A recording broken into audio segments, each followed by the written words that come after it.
শিক্ষার্থী বন্ধুরা সবাই ভালো আছো? আজকে আমাদের বাংলা পাঠের কেজি শ্রেণীর শেষ ক্লাস। বাংলা পাঠের কেজি শ্রেণীর শেষ ক্লাস শুনতেই কেমন লাগছে না? কেজি শ্রেণীতে তোমাদের আজকের পর বাংলাতে আর কোনো ক্লাস হবে না। তো সবাইকে আশা করছি ভালোভাবে পরীক্ষা দিবে এবং অবশ্যই সবাইকে প্রথম শ্রেণীতে দেখতে পাবো আমি। তো আমরা আজকে যে ক্লাসগুলো করব সেটাতে যে জিনিসগুলো দেখব সেটা হচ্ছে আমাদের শ্রুতিলিপির টপিক্সটা আমাদের শেষ ছিল, ওটা বাকি ছিল, ওটাই আমরা করব আজকে রিভিশন, এবং পাশাপাশি আমরা মানবন্টনটা দেখব। আমি দুটো জিনিসই বোর্ডে আগে থেকে লিখে ফেলেছি, এখন তোমাদেরকে শুধু বুঝিয়ে দিব এবং আমরা আগে রিভিশনটা করব। শ্রুতলিপির রিভিশনটাতে আসি। শ্রুতলিপির রিভিশনটা আমরা শুরু করি। দেখো আমি এপাশে লিখেছি শ্রুতলিপির রিভিশন। তোমাদের যে কয়টা বাক্য দেওয়া ছিল শ্রুতলিপির, তোমরা যেহেতু অনলাইনে পরীক্ষা দিয়েছো নিয়মটা জানো না, তারপরেও বলছি তোমরা ভবিষ্যতের ক্লাসগুলোতেও পাবে। শ্রুতলিপির নিয়ম হচ্ছে যে জিনিসটা তুমি পড়ছো সেটা ভালো করে পড়ে রাখবে। যখন স্কুলে বা ক্লাসে তুমি পরীক্ষা দিবে তখন টিচার তোমাকে কিছু বাক্য বা লাইন বলবে, সেগুলো তুমি টিচারের কাছ থেকে শুনে খুব ভালো করে শুনে খাতায় লিখবে। যেমন আমি বললাম ভোর হলো দৌড় হলো, তুমি বানানগুলো জানো, ভোর হলো দৌড় হলো দেখতে কেমন সেটা বুঝতে পারছো লেখাগুলো দেখে। কোন বর্ণের পরে কোন বর্ণ সাজিয়ে কোন শব্দটা দিলে ভোর হলো দৌড় হলো আসবে, সেই জিনিসটা তুমি খাতায় লিখবে। এটাই হচ্ছে শ্রুতলিপি। তো চলো আমরা বানানগুলো পড়ি। ভোর হলো দৌড় হলো, ভকার ভো বসনর ভোর, হলো হলো দৌড়, দ ওকার বসনর দৌড় হলো, হকার হলো হলো ভোর হলো দৌড় হলো। দ্বিতীয় বাক্য হচ্ছে মধু খুব মিষ্টি, ম ধরস্যকার ধু মধু, খরস্যকার খুব খুব, মিষ্টি মরসিকার মি, মূর্ধন্য শয়ট রস্যইকার মিষ্টি, মধু খুব মিষ্টি। তারপরে আছে পুকুরে অনেক মৎস্য, পুকুরে পরস্যকার পু বয়শূন্য রয়কার রে, পুকুরে অনেক স্বরেও দন্ত নয়কার নে ক অনেক, মৎস্য ম খণ্ডত দন্তস্য জফলা মৎস্য, পুকুরে অনেক মৎস্য। সিংহ মাংস খায়, সিংহ মাংস খায়, দন্তস্য রস্যইকার অনেশ্বর হ, সিংহ মাংস মহাকার মা অনেশ্বর দন্তস্য মাংস খায়, খকার খা অন্তস্তীয় খায়, সিংহ মাংস খায়।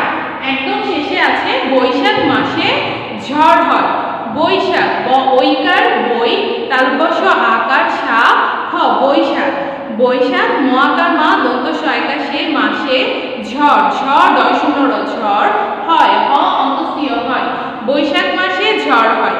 তাহলে আমরা বাক্যগুলো পড়ে ফেলেছি, আরেকটা বার পড়ি। ভোর হলো দৌড় হলো, মধু খুব মিষ্টি, পুকুরে অনেক মৎস্য, সিংহ মাংস খায়, বৈশাখ মাসে ঝড় হয়।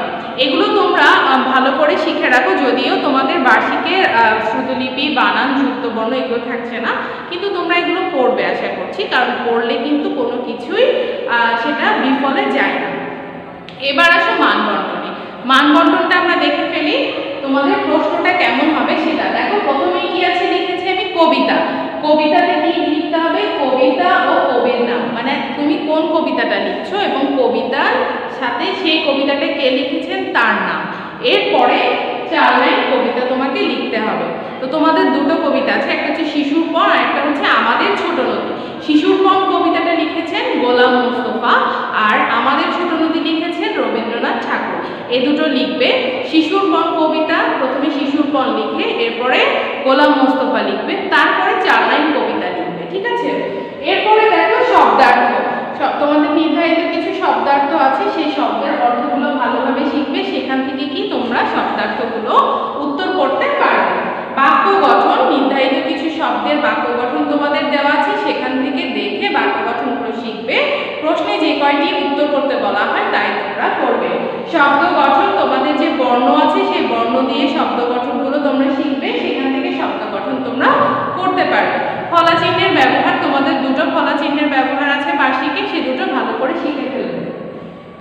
বিপরীত শব্দ, তোমাদের জন্য 10টি বিপরীত শব্দ দেওয়া আছে, সেই 10টি বিপরীত শব্দ ভালো করে শিখবে। শূন্যস্থান পূরণ, শূন্যস্থান পূরণের ক্ষেত্রে আবারও বলছি সম্পূর্ণ বাক্য লিখতে হবে, সম্পূর্ণ বাক্য লিখে যেখানে শূন্যস্থান সেটা পূরণ করতে হবে। তারপরে আসছে প্রশ্ন উত্তর। প্রশ্ন উত্তরগুলো যে প্রশ্ন ওগুলো শিখলেই হবে, সেখান থেকেই তোমাদের পরীক্ষার প্রশ্নে আসবে। তো এই যে টপিকসগুলো আমি বলেছি, কবিতা, শব্দার্থ, বাক্য গঠন, শব্দ গঠন, ফলা চিহ্নের ব্যবহার, বিপরীত শব্দ, শূন্যস্থান পূরণ, প্রশ্নোত্তর, এই সবগুলো মিলে তোমাদের প্রশ্নের যে মার্কিং থাকবে সেটা হচ্ছে 60 নাম্বারের। আগে 65 ছিল, এখন 60। কারণ হচ্ছে এই যে হাতের লেখা, হাতের লেখাতে তোমাদের 5 নাম্বার থাকছে। হাতের লেখাতে তোমাদের কত নাম্বার? 5 নাম্বার থাকছে। তো মোট 65 নাম্বার, ঠিক আছে।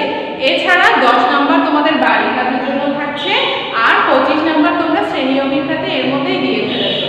তো দেখো, শ্রেণী অভিজ্ঞার 25 নাম্বার, বাড়ির কাজের 10 নাম্বার এবং হাতের কাজের 5 নাম্বার, এই সবগুলো তোমাদের মোট 40 নাম্বার পরীক্ষা তোমাদের দেওয়া হয়ে গেছে। আর 60 নাম্বারের পরীক্ষা তোমরা দিবে, মোট 100 নাম্বারের তোমাদের পরীক্ষা।